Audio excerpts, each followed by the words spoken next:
አስተራየ ወልደ እግዚአብሔር በመናን ብዙዎቻቸው ይህን ተገነዘባላችሁ።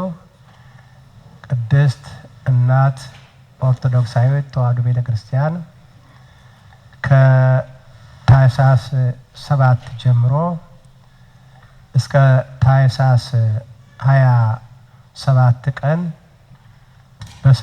በሰባት እየተከፈሉ 3 ሳምንታት ኖላዊ ብርሃን ስብከት ብርሃን ኖላዊ ተብለው ይታሰባሉ። እነዚህ 3 ቀኖች 9 ንዑሳት በዓላት ከሚባሉት ከጌታ በዓላት ጋርም አብረው ይቆጠራሉ። ማን አልኳችሁ ስማቸውን? ስብከት ብርሃን ኖላዊ።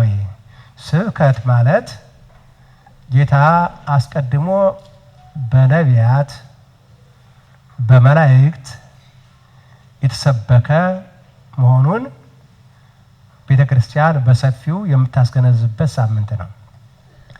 ብርሃን ማለት ደግሞ ባለፈው እንደተማርነው የብርሃናት ፈጣሪ ከብርሃን የተገኘ ብርሃን አስገኝ የሌለው ብርሃን የማይጠፋ ብርሃን ዘላለማዊ ብርሃን እውነተኛ ብርሃን እሱ መሆኑን ቤተክርስቲያን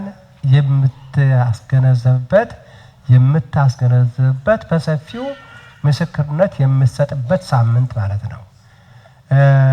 ዛሬ ደግሞ የያዝነው ሳምንት ኖላዊ ይባላል። ኖላዊ ማለት በአማርኛ ቋንቋ ምን ማለት ነው? እረኛ ጠባቂ ማለት ነው።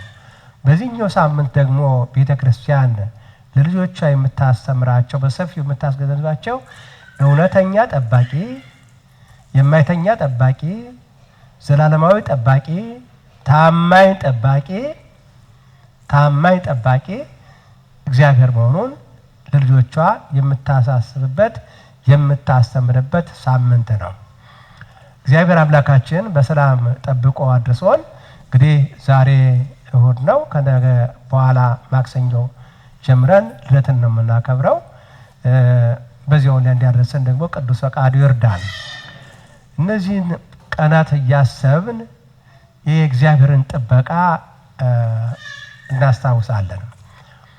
በመጀመሪያውን ካነሳናቸው ከገጸ ንባቡ ኖላዊ ሆሙ ለእስራኤል አጽም ብለን ከእግዚአብሔር ሰው ከቅዱስ ዳዊት ጋር ቅድም በዜማ አሁን ደግሞ በንባብ አነሳ ነው። የእስራኤል ጠባቂያቸው ተባለ።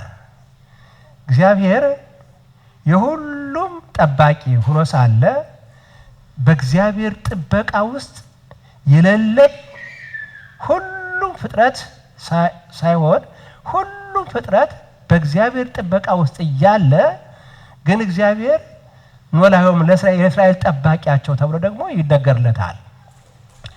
ይሄም በጣም ብዙ የሚያሳየን ነገር ቢኖርም ለሰው ወይም ደግሞ እንዲው በቀላሉ ለሰው በሚረዳ መልኩ እግዚአብሔር እስራኤልን የጠበቀበት ጥበቃ በጣም የሚያስደንቁ መንገዶች አሉት። ባህር ማቆም፣ ቀን ዝናብ ፀሐይ እንዳይበዛባቸው ደመና መጥቶ እንዲጋርዳቸው ማድረግ፣ ሌሊት ጨለማ እንዳይጸናባቸው ያ ቀን ደመና ሆኖ ደመና አድርጎት የዋለው ደመና ሌሊት ደግሞ ብርሃን መሆን፣ ጠላት ከኋላ ሲደርስባቸው ያ ደመና የደመና ብርሃን ሄዶ በጠላታቸውና በእነሱ መካከል መግባት፣ ከፊት ደግሞ ውሃው አላንቀሳቀሳቸው ሲል በሙሴ በትር ውሃውን መክፈል፣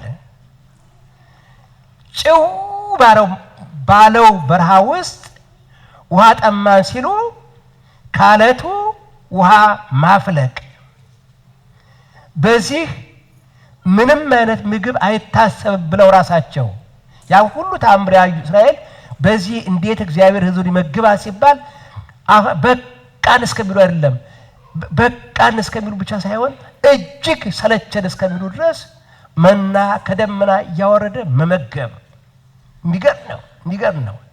ያን ሁሉ ካደረገ በኋላ ደግሞ ጠላቶቻቸው ሁለተኛ በዓይናቸው እንዳያዩአቸው ፍርሃት እንዳይሰማቸው ጠላቶቻቸውን በውሃ ማስጠም።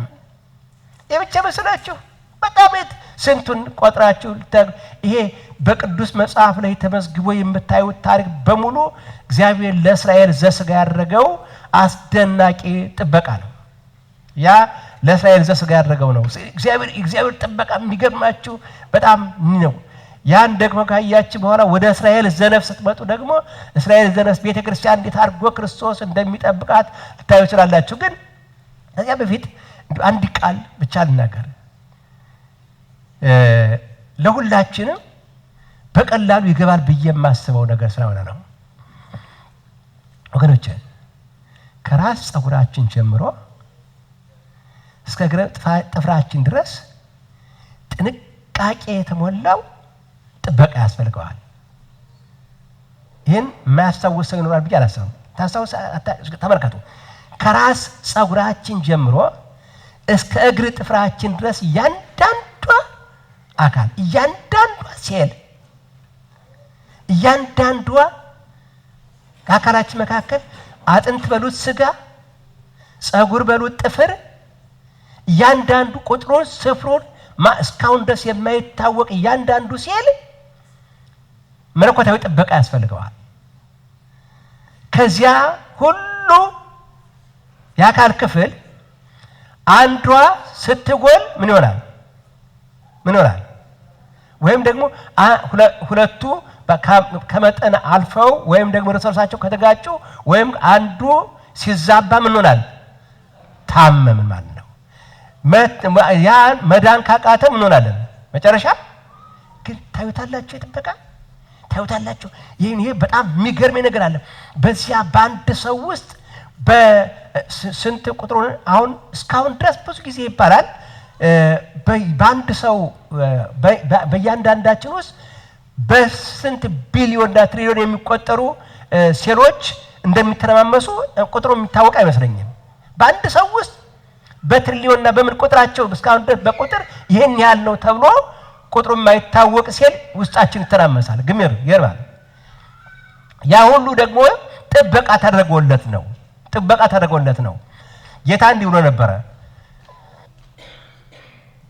ይቅርታ፣ ጌታ እንዲህ ብሏል፣ የእናንተስ የራስ ፀጉራቸው እንኳን የተቆጠረ ነው። የእናንተስ የራስ ፀጉራቸው እንኳን የተቆጠረ ነው። ስለዚህ ከራስ ፀጉራችሁ ያለ አባት ሰማያዊ አባታችሁ ፈቃድ አንዷ አትወድቅም ተብሏል። እውነት ውሸት? ስለዚህ የራስ ፀጉራቸው የተቆጠረ ነው ማለት ነው። ይሄ ሁሉ የራስ ፀጉር፣ ከዚያ ውስጥ የራስ ፀጉር ቢቆጠር ስንት ይሆናል? አንድ ብዙ ፀጉር አለው የሚባል ሰው ፀጉሩ ቢቆጠር ስንት ይሆን ይመስላችኋል? 1 ሚሊዮን ይሆናል? 1 ሚሊዮን የሚሆን ፀጉር ያለው ሰው ሊኖር ይኖራል? እንግዲህ እሱ እንተዋወለሱ። ግን ከዚያ ከፀጉራችን ዋልፋችሁ ደግሞ ውስጣችን የሚተራመሰው በህይወት ያለው ነገር በትሪሊዮን የሚቆጠር ሴልና የተለያየ ነገር አለ። እኛው ብዙ በጣም የሚገርም ነገር። ያን ሁሉ ማን ነው ያዘጋጀው ስትሉት ፈጣሪ ፍጥረታት እግዚአብሔር፣ እረኛችን እግዚአብሔር። ያን ሁሉ ማን ነው የሚጠብቀው ስትሉ ጠባቂያችን እግዚአብሔር። ያን ሁሉ ማን ነው የሚንከባከበው ስትሉ ጠባቂያችን እግዚአብሔር። እግዚአብሔር ደግሞ አይሆን በሚልበት ጊዜ ያ ሁሉ ጠላት ይሆንብና ከዚያ ሁሉ ከትናሹ አንዷ የምትሆነው አንዲት ትንሽ ቫይረስ፣ አይገርም?